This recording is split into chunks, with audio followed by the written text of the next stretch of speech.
जय यशोदानन्दना जय व्रज जनरञ्जना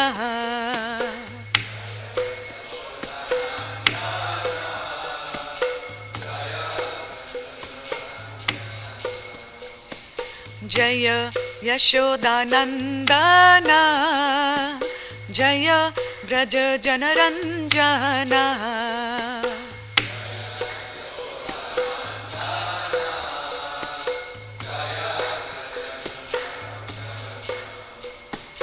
जय यमुनातीरवनचारी जय कुंज बिहारी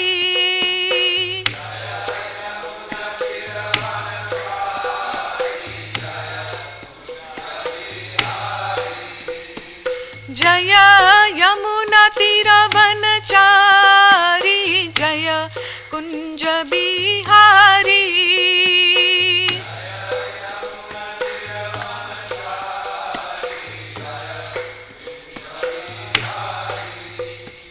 जय प्रभुपदा जय प्रभुपदा प्रभुपदा जय प्रभुपदा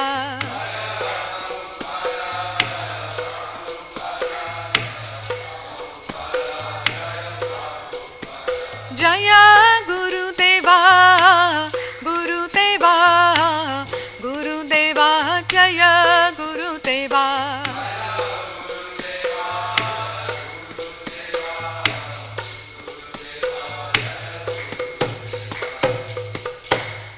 विश्वात परमहंस परिव्रजकाचार्य स्तोत्र शत श्री श्रीमद डिवाइन ग्रेस श्रील भक्ति सिद्धांत अभय चरणारविंद स्वामी श्रील प्रभुपाद की जय।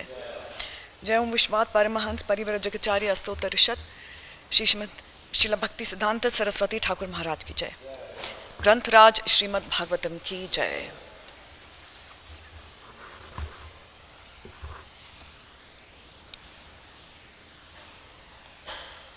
We're reading from Canto 4. We have just started Canto 4 and we are on the first chapter entitled Genealogical Table of the Daughters of Manu, an extremely fascinating chapter, and we are on text number 2. Om Namo Bhagavate Vasudevaya Om Namo Bhagavate Vasudevaya Om Namo Bhagavate Vasudevaya Narayanam Namaskritya Naram Chaiva Narottamam Devim Saraswatim Vyasam Tato Jayam Udirayet Nashtaprayeshva Bhadreshu Nityam Bhagavata Sevaya Bhagavati Uttama Shloker Bhaktir Bhavati Naishtaki. Canto 4, Chapter 1, Text number 2. Ākūtiṁ rucaye prādāt api bhrātṛ-matīm nṛpaḥ putrikā-dharmam āśritya śatarūpā anumoditaḥ ākūtiṁ rucaye prādāt api bhrātṛ-matīm nṛpaḥ putrikā-dharmam āśritya śatarūpānumoditaḥ ākūtiṁ rucaye prādāt api bhrātṛ-matīm nṛpaḥ putrikā-dharmam āśritya śatarūpānumoditaḥ ākūtiṁ rucaye prādāt api bhrātṛ-matīm nṛpaḥ putrikā-dharmam āśritya śatarūpānumoditaḥ.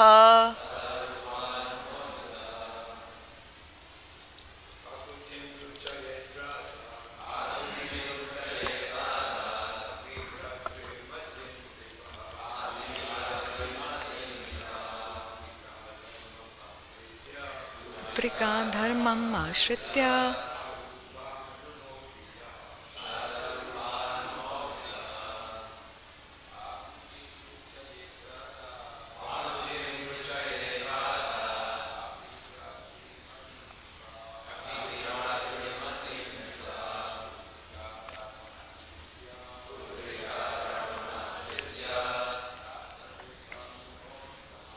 śatarūpānumoditaḥ.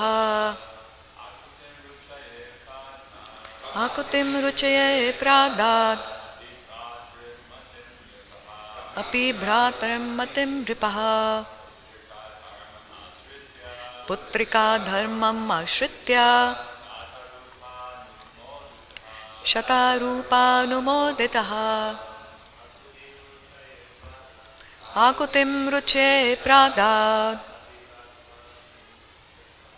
api bhrātṛ-matīm nṛpaḥ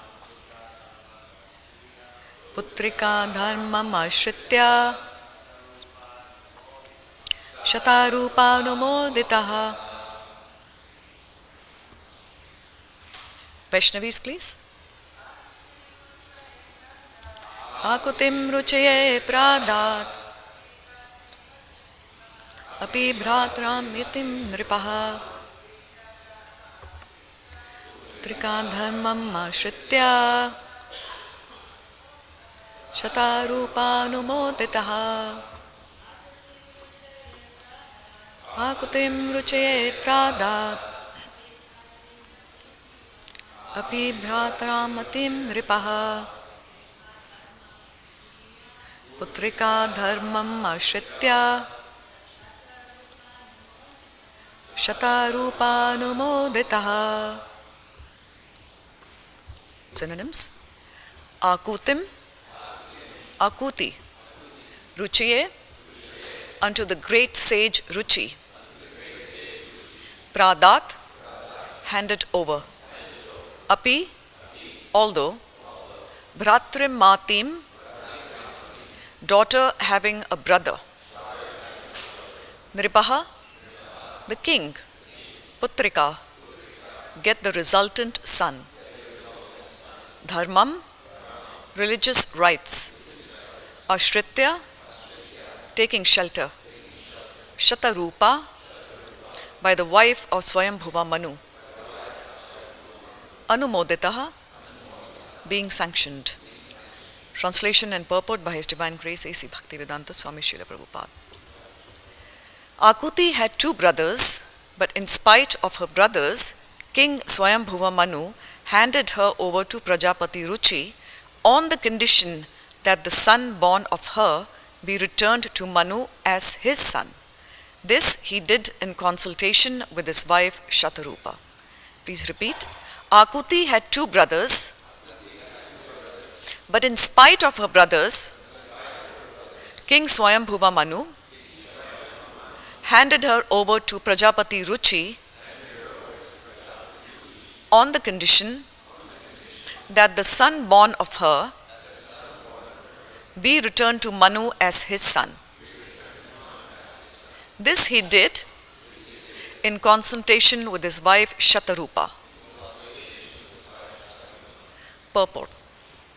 Sometimes a sonless person offers his daughter to a husband on the condition that his grandson be returned to him to be adopted as his son and inherit his property.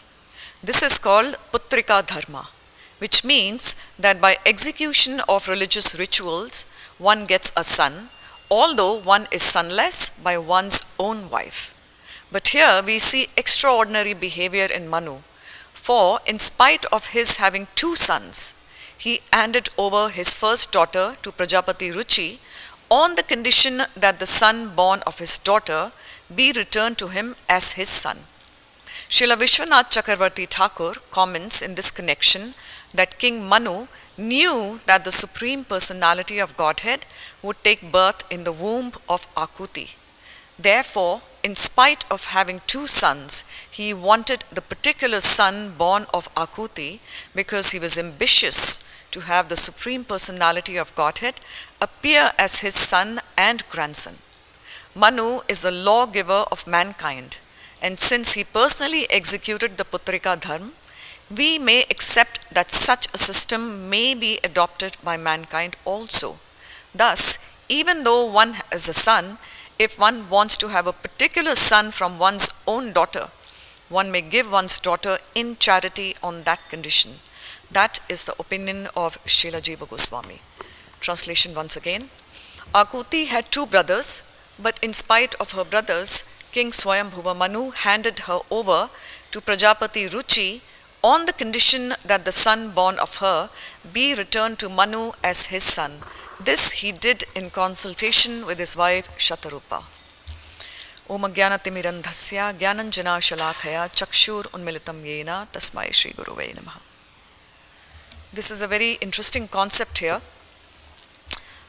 which we don't hear of in this age of Kali Yuga at all. This is putrikā-dharma. And I did quite a bit of research yesterday as I was preparing the class and trying to understand how that worked. That a father would give his daughter away in charity on the condition that her son would be actually adopted by the father. That means the grandfather is actually adopting his grandson as his own son. So essentially, let's look at how these points are broken up here. The first is, we know from our previous chapters also how Svāyambhuva Manu and Śatarūpā had three daughters, and we've already talked a lot about Mother Devahuti. And here it's very interesting. A couple of points that struck out really nicely was that Svāyambhuva Manu already had two sons, Priyavrata and Uttanapad, and very valorous sons, very well known. They have their own historical concept coming up soon. And despite having two sons, he still wanted a son. And it is very clearly indicated by Śrīla Prabhupada in the purport. The reason was very simple. Svāyambhuva Manu is a great devotee of the Lord. He is one of the Prajapatis, born of Lord Brahma. And he knew that the Supreme Personality of Godhead was going to take birth from the womb of his daughter, Ākūti. So when he handed over his daughter, Ākūti, to Prajāpati Ruci, he made a condition. So one can regard this as a prenuptial agreement in those days. There was nothing written in contract. There was nothing written, essentially. It was a word of mouth. And this was the condition laid out by Svāyambhuva Manu, that my daughter, if she has a son, you have to give me the son because I'm going to raise him as my adopted son. And what was the need? Because he was very desirous to have the Supreme Personality of Godhead as his own son. And we know, this is a very important, the last sentence in the translation, that this could be done only if his own wife agreed, Śatarūpā. This is a very important point. This shows you the position of women at that time. That this he did in consultation with his wife Śatarūpā. So he took the opinion of Śatarūpā before making this condition to his own daughter Ākūti. That is it okay if we accept our grandson as our own son? And Śatarūpā agreed. That is why this is a very important point here. So two important points. He already had two sons and he had to take advice from his wife also. So I was reading about, and the son is known as Yagya, and when I was doing my research, it is mentioned in Chaitanya Charitamrita, Madhya Leela 20.244. Śrīla Prabhupada has mentioned all the 25 incarnations of Lord Krishna, and Yagya comes up at number 5, right after Matsya and right before Nar-Narayan. And then in Srimad Bhagavatam 1.3.12, Śrīla Prabhupada has mentioned, quote, the 7th incarnation was Yagya, the son of Prajāpati Ruci and his wife Ākūti. He controlled the period during the reign of Svāyambhuva Manu and was assisted by demigods such as his own son Yama. So there is mention, I'm not sure whether Yagya is the 5th incarnation or the 7th, but it seems like he's the 7th incarnation. So what exactly is putrikā-dharma? And I was trying to see which other personalities in the Vedic scriptures actually showed this behavior, putrikā-dharma. And I could only find one more example, essentially. So this is one example where the son of Ākūti and Ruci, whose name is Yagya, was given to Svāyambhuva Manu. And the second example which I'll talk about, which is a very interesting story, it's all going to be about a story today, is about Arjun and his wife Chitrangada. But before I do that, I just want to give you a definition of putrikā-dharma as is mentioned in the Dharma Sutras and Dharma Shastras, which is coming from Mahabharata. Quote, a putrika is a woman whose son is dedicated to his maternal grandfather's patriline in the context of ancestral ritual and inheritance. Such a woman can pose a danger to the patriline into which she marries. This is mentioned here. And then Manu Smriti 127 says, he who has no son may make his daughter in the following manner an appointed daughter, putrika, saying to her husband, the male child born of her shall perform my funeral rites. So very interesting here, 2 points, that if a king does not have a son and there is no one to lead the dynasty forward, they could designate their daughter as putrika, and the daughter has to agree that she would be able to give her son back to her own father. And the son-in-law also has to agree. So here it is mentioned how this can be a danger. When a woman says she's willing to become a putrika, it can be a danger into the family that she marries. And why is that so? Because if she has only one son, and under the contractual agreement, that one son is given back to the wife's own father, then the husband's lineage has nobody to carry on with the heir and the throne here. So that is why it is mentioned this can be a danger. Because in those days, the son was regarded as a great asset to lead the king's dynasty. It was very, very important, particularly for Kshatriya kings, to be able to protect the kingdoms here. And we know what these wonderful kings have done just to gain a son. We know Maharaj Dashrath performed a sacrifice. We know also Drupad, he performed a sacrifice, and then there was born Drishtadyumna and Draupadi. So those kings who had very large kingdoms and who were very powerful kings, they absolutely needed sons to take the lineage and the dynasty forward here. And we also know another example is how the two sons of Maharaj Shantanu they were named Vichitravirya and Chitrangada, the male Chitrangada, and both of them married to Ambalika and Ambika. They could not have children because one of them was very frail and died early in life, and the other one lost his life in a battlefield. And so it was very difficult how to carry the dynasty of Hastinapur forward. And then Ved Vyas came and then impregnated Ambalika and Ambika, and then Pandu and Dhritarashtra were born. So the point I'm trying to make here is it was extremely important for kings to have sons at that time. And here it's very interesting. Svāyambhuva Manu is a unique situation. He already had two sons, but he wanted Yagya as his own son because he knew Yagya was the incarnation of Krishna. And here it is also mentioned here, I'm quoting Gautama Dharma Sutra, a father who has no son should offer an oblation to fire and Prajāpati and proclaim, your son is for my benefit, and appoint his daughter as putrika. According to some, he may appoint the daughter by his mere intention. So my intention is through verbal agreement that if I say so, you can give me your son. At that time, there was no contractual and legally binding agreements. Right now, we have a lot of legally binding agreements, prenuptial agreements and so forth, mostly done for division of assets and inheritance and properties here. And then there is another one which is very interesting, Manu Smriti 3.11, which says, quote, a wise man must not marry a girl who has no brother. It's very interesting. A wise man must not marry a girl who has no brother or whose father is unknown, for fear that the law of female son may be in force. Because if a person marries a girl who has no brother, Now, the father of the girl may say, you have to give me your son. And so the husband has to be very careful. Are they willing to give away their son? So pretty technical, and a lot of discussion needs to be held here in terms of various parties. The son-in-law, the daughter, the mother-in-law, and the father-in-law here. So one story that I want to talk about, which is one example of putrika, is how Ākūti served as putrika. Another great character who served as putrika, and there's not very many actually in the Vedas, I was able to find only 2 references. The first one is Arjun's third wife, Chitrangada. And we know Arjuna, the great Pandava, had a total of 4 wives. First was Draupadi, and then we had Ulupi, the Nagakanya coming from the snakes. Then we had Chitrangada, and finally Subhadra. And he had one son from each one of them. Draupadi gave rise to Shrutakirti, Ulupi gave rise to Iravan, Chitrangada gave rise to Babhruvahan, and finally we had Subhadra gave rise to Abhimanyu. So it is mentioned that one day, or during his period of traveling all over the country and the universe, Arjun actually came upon the kingdom of Kalinga. And Kalinga is the modern day version of Kalinga is Manipur.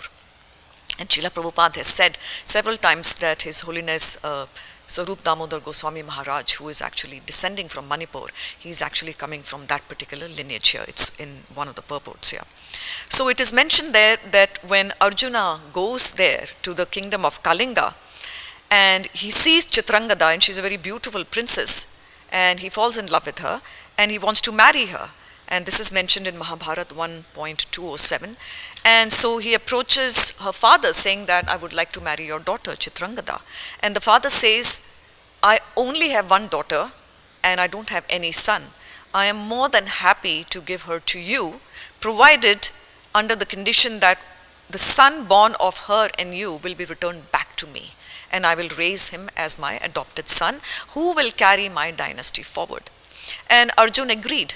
And so Chitrangada actually was designated as a putrika here. So it's a very formal definition for a woman termed as putrika.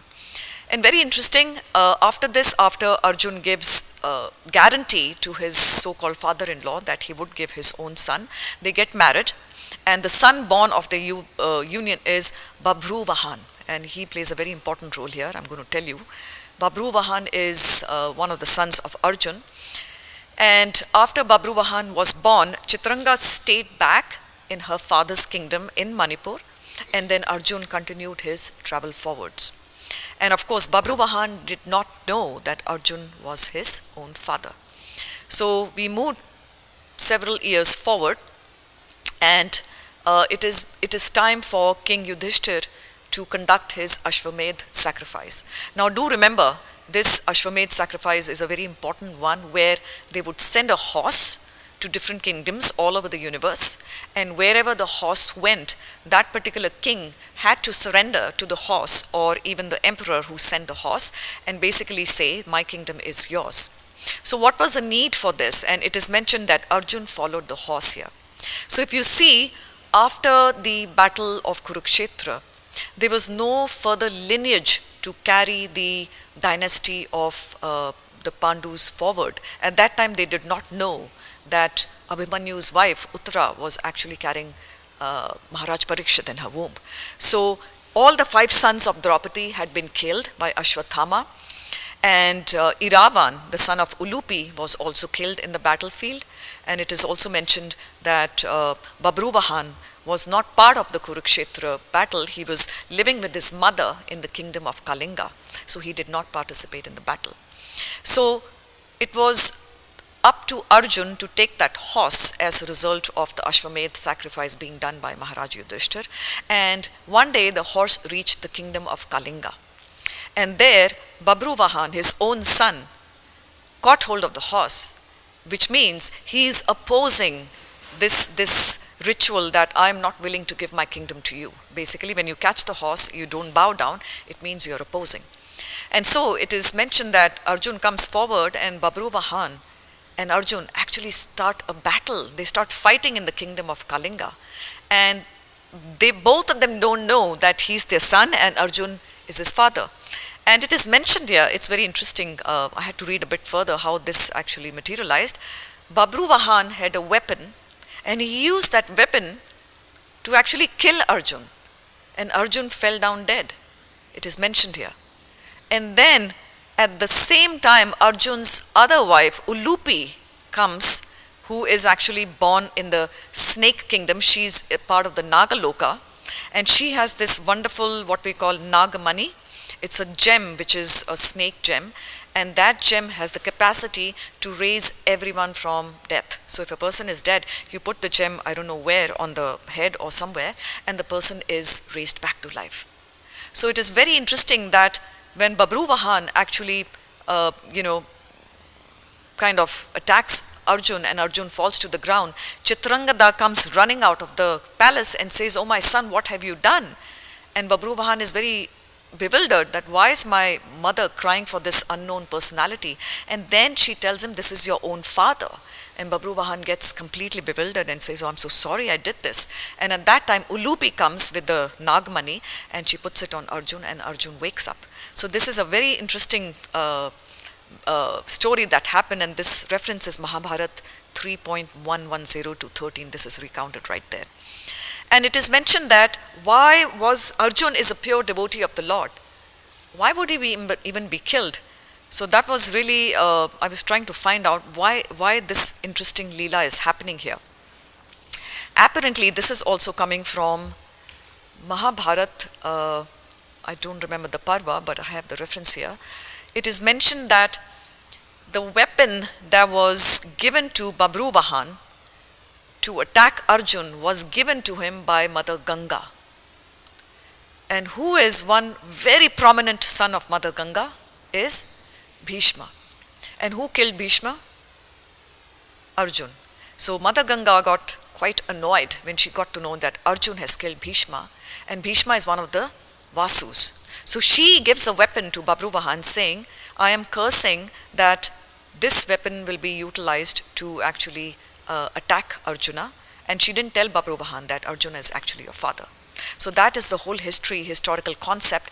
And Arjun was not meant to die anyway. This was all the Leela. Ulupi was meant to come and Arjun was supposed to be revived. And essentially you can see there is a story within a story within a story. And there's, if you go through the whole Bhagavatam, you just, there's no end to it. There's so much bottomless nectar in the Bhagavatam here. So this is another story of a putrika, as Chitrangada is serving as a putrika here. And Śrīla Prabhupada does write in Srimad Bhagavatam 9.22.32, quote, "Nakul begot a son named Narmitra through his wife named Karenumati. Similarly, Arjun begot a son named Iravan through his wife known as Ulupi, the daughter of the Nagas, and a son named Babruvahan by the womb of his princess of Manipur. And Babruvahan became the adopted son of the king of Manipur here." So very interesting here. In the next, there is another example, but we won't have time to go over that. That is the story of Rishya Shringa, who was born between the union of a Brahmin and a deer, and he was born with a horn on his head here. And he also married a princess whose name was Shanta. She was the daughter of King Lomapad. And she also served as a putrika because King Lomapad said that your son will be given to me and I'll raise him as my own son. So there's only two examples that I could find based on my research on Veda base and the Mahabharata. So the whole reason for putrika is to keep the dynasty going, particularly if a king who needs to protect his kingdom needs a son to carry the lineage forward. That is the whole reason here. So you can see this is an agreement made between a father and a daughter. As I mentioned, this is a verbal agreement and a lot of parties had to agree. So currently, if you move back, thousands of years forward to Kali Yuga, we have what we call prenuptial agreements. So before marriage, I was reading up quite a bit on this, how this was working. At least in the Western world, about 6 to 12 months before marriage, the lawyers get together between the fiancé and the fiancée and they make a prenuptial agreement. And what is the reason for this agreement? This agreement is made just in the event there's a divorce or there is a death. How do they divide the property and the assets, and essentially what goes for spousal support, what goes for child support, and so forth. So this is legally quite valid in the Western countries. And I was looking at how old was this in India. In India, this is not recognized by the Justice Department. It's not recognized by, by the Hindu Marriage Act of 1955. So prenuptial agreements are not legally binding in India. There are no contracts. So it is all through a word of mouth here.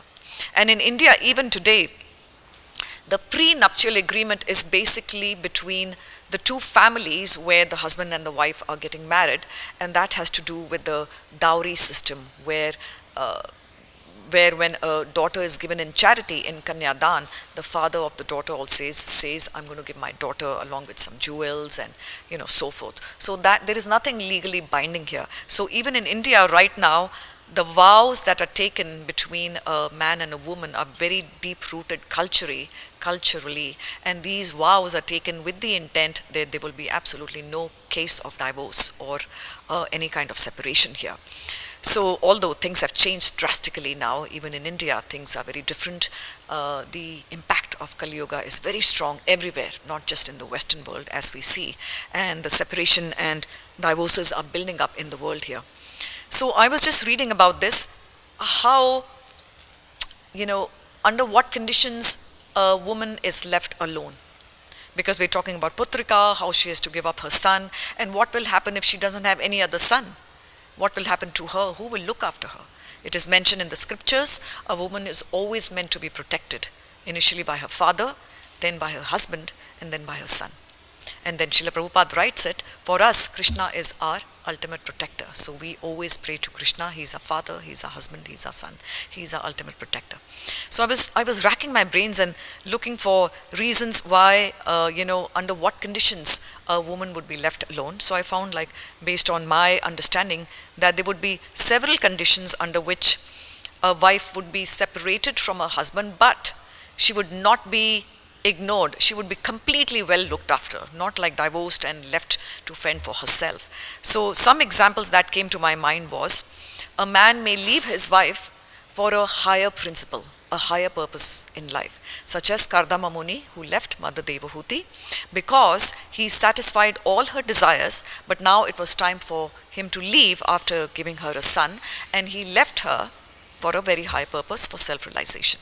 So that is one.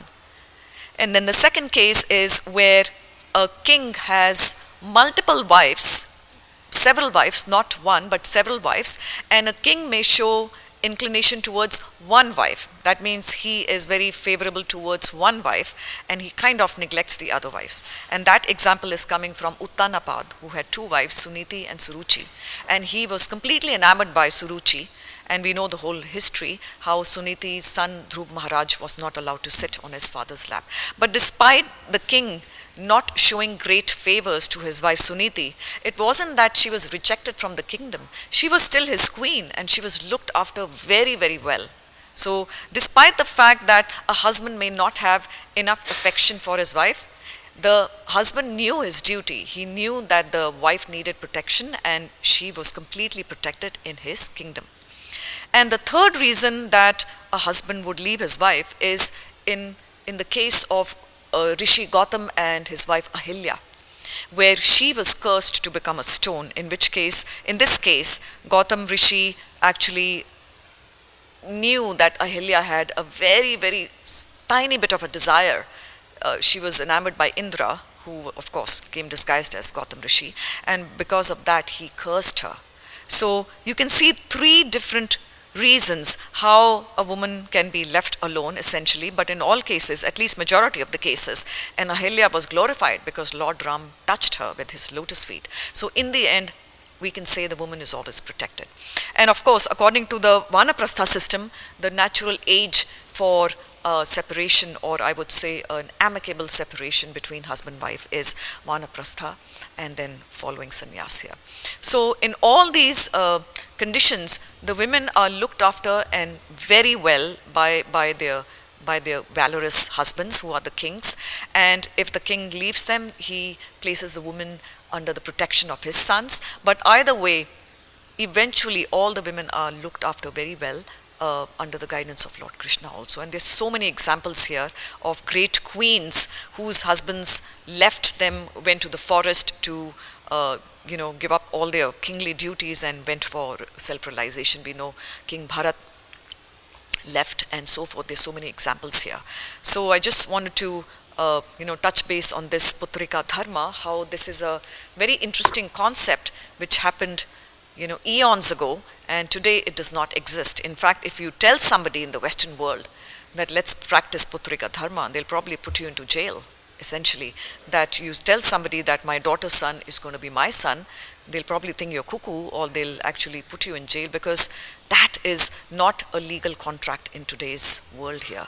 And Kali Yuga is not the age to follow this. We're talking about Satya Yuga. This was easily followed because of the purified nature of the personalities. They would be very calm and they would be very understanding in terms of exchanging children and helping each other out.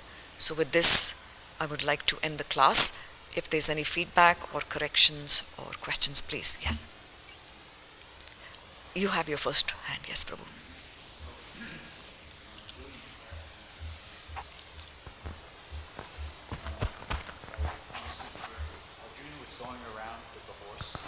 Because I was in preparation for the Mahajudishas wanting to perform the Ashvamedha. Yes. Okay. Yes. So, and I think you mentioned that at that point the Pandavas weren't aware of an heir. They didn't have an heir because the Battle of Kurukshetra, and the Battle of Kurukshetra, the 5 sons of the Pandavas were killed. Yes. Correct? So here's my question, that if I'm remembering correctly, I read in the Krishna book, Duryodhana was present at the Ashvamedha sacrifice, because the different people were put in charge of different departments. Yes, Prabhu. And Duryodhana was put in charge of the treasury department, if I remember correctly. So he would have been dead. I'm trying to remember. I did a little bit of research. I'll have to go back and check, Prabhu. Okay. The personality is actually present in the yajna. Yeah, I'll have to go back. There is a lot of background information here. But that would be a bit of an anachronism, but anyway. Maybe. Yeah, I think the timing and which people existed at that point, I'll have to go back and check. Okay. Yeah. The other question was, Manu is, this is going right back to the beginning. Brahma was trying to populate the universe, and he was unsuccessful through the Kumaras, and he was unsuccessful through Shiva, more or less, And the first personalities that were able to procreate were like Svāyambhuva Manu and his wife, Śatarūpā. But in the 3rd canto, it's described about the life of Svāyambhuva Manu, and he had like a kingdom, and there was all these, the people used to come and chant while he was waking. Where did all the people come from? Because he was the first people, so to speak. We get information of he had 2 sons and 3 daughters, and so where did all these people that are in his kingdom come from? So based on what I read, again I can't provide a reference. I was doing a lot of reading pretty fast yesterday on Veda base, and I'm trying to, if somebody can answer this, it is mentioned what I read. Lord Brahma gave rise to the 7 Saptarishis and the 4 Kumars and Svāyambhuva Manu. Now I'm not sure in what order they came. I think it was Svāyambhuva Manu first, or it was the Saptarishis or the 4 Kumars. He was just about to give up, and Svāyambhuva Manu was like the last resort. So the 7 sages were the first progenitor, the progeny of Lord Brahma? I think the 4 Kumars. Okay, and the Saptkumar, the 4 Kumars refused to get into marriage. Yeah. So I'm assuming that the progeny from the 7 rishis took birth first before Svāyambhuva Manus. So they were probably children born from those 7 rishis. I'm not sure how many children. That could be the only That option. Could be. Again, I need to find a proper reference for that. So. And the 3rd technical question would be, Alupi was a Naga. Yes. Okay. So, but Arjuna married her. So, she was obviously kind of like a Naga, but a human, a lot, right?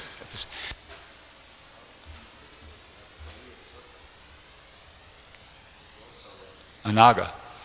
And he's like a full-on snake, Kaliya, with hood.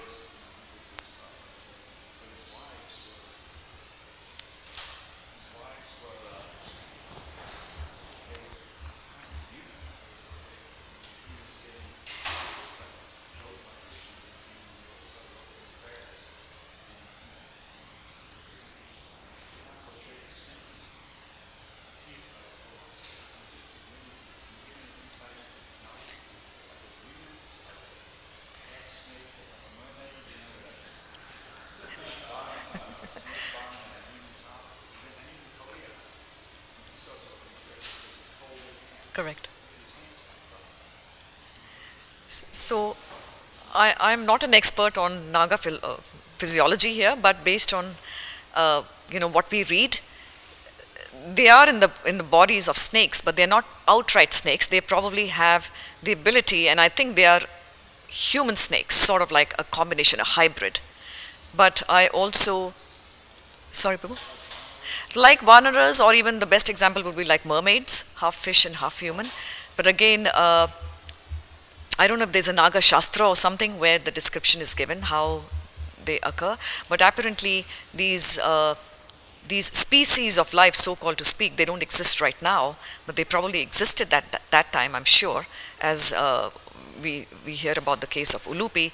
And I'm not sure Ulupi was half snake and half human when Arjun married her, or was she outrightly human? I'm not even sure. I haven't come across that. But regardless, I think when I was being raised in India, we were taught in the folklore, again, there's no reference for this, just, Granny's old tale, that you should never kill snakes because snakes will come and bite you, because the snakes have the ability to change their forms. So again, there's no reference for this. This is like an old granny tale, so we don't need to believe it. But this is what we were told, not to kill snakes, essentially. So going back into Nagakanya, I'm not too sure what kind of, bodily features they have, but since they are raised, I'm sure they have venom and poison, and probably they are capable of doing everything that snakes do. Especially the money, the gem that comes from, it is mentioned, from the head of the snake, which is supposed to give life to people. Very interesting, but there's a lot that needs to be researched here. Anybody? Mother Pavani. I'm not a scholar like you are, but I just seem to remember that I read recently that Nagas are shape shifters, that they can change their form. Just like Marichi changed from a deer to a human, so they can do that. Interesting. Well, their bodies are very malleable and pliable, but in terms of full change of the form, that it's very interesting. Not all snakes. Okay. Thankfully, not all snakes.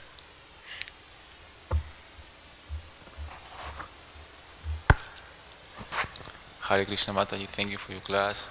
Mataji, in case there is no a father, husband, or a son to protect the women, so who protect the women? So this is my first question. So my second question is, so we talk that the men protect the women financially, spiritually, everything.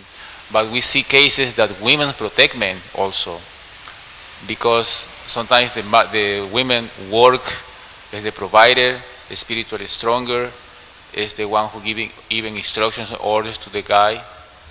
So can you comment on that, please? Yes, the first question is for a woman who doesn't have a father, a husband, or a son, she's totally up to the mercy of the Lord. Totally. Krishna is the ultimate protector. So in practical sense, if she has some relatives, then she has to be under the care of the relatives. And if she's completely alone, well, in the modern world, she has to be protected one way or the other through certain institutions where they give protection to women. At least in the Western world, it's well established. Women have places where they can go and they can be sheltered. But we have to remember, no matter what, our so-called protection that we are getting is not guaranteed. It's temporary protection, because our ultimate protector, Draupadi had the most amazing husbands, but nobody could protect her. So even in that case, she had husbands, she had a father, Drupad Maharaj, she had a brother, Drishtadyumna, nobody could protect her. Only Krishna protected her at that point. So regardless of whether she has a protective hand on her head or not, we all have to reach out to Krishna, and he makes arrangements if we sincerely reach out to him. So that's my response. And your second question, could you repeat that, Prabhu? So according to Shastra, so the men protect the women? Oh yes, the woman protecting the husband. Yes, the classic example that comes to my mind is Savitri, whose husband who died early, and she did not let the soul of her husband be taken by Yamaraj. and Yamraj was dragging his soul, and she kept following. And she, through her great intelligence, through her great austerity and purification, asked for a boon. We know the story. And she tricked Yamraj and said, "May I be blessed with 100 sons?" And he says, "Sure." And she says, "How can I get a son when I don't have a husband?" So he was forced to give the life back. So women, yes, even in the Vedas, Prabhu, the women, some of the women are, very, very strong, and they give essential equal strength to the husband. We know how it is mentioned, please correct me on this, what I've read is when Krishna kidnapped, or was it when Krishna kidnapped Mother Rukmini, wasn't she driving the chariot while Krishna was shooting the arrow? So a great, beautiful, tender, fragile princess. Imagine Mother Rukmini driving a chariot. And those horses are like, not like our ordinary horses. These horses are like, probably like, elephant strength. And I think same thing, there were so many wonderful princes who were taught the principles of archery and combating in wars. The kings used to teach the daughters also. So I would say, right now we say equal opportunity for all, but equal opportunity did exist even at that time. The women were given a very high position. There was no question of deception or subjugation or exploitation. You can see how the princes and the queens were treated. So I would say the norm was, at that point, the men would protect the women, and if the need arises, the women would come and accept the call and protect their husbands. But now it's very different. It's not more about protection, it's more about rights and my opinion and my ego and my property and my assets. And that's why these prenuptial agreements are done. So, we can have a huge discussion whether this is something that we should do or we should not do. This is a Vaishnava principle or not a Vaishnava principle.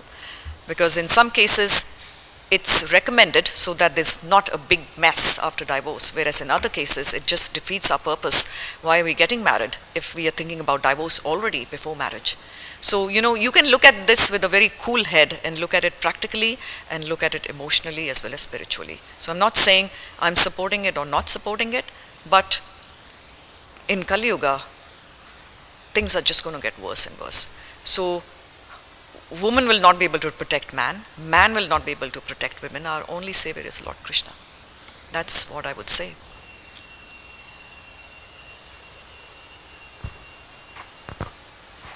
His Divine Grace A.C. Bhaktivedanta Swami Śrīla Prabhupada ki Jai.